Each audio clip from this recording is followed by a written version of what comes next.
Tiphany.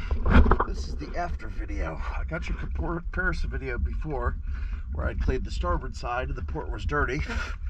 Well, now I've cleaned the port side.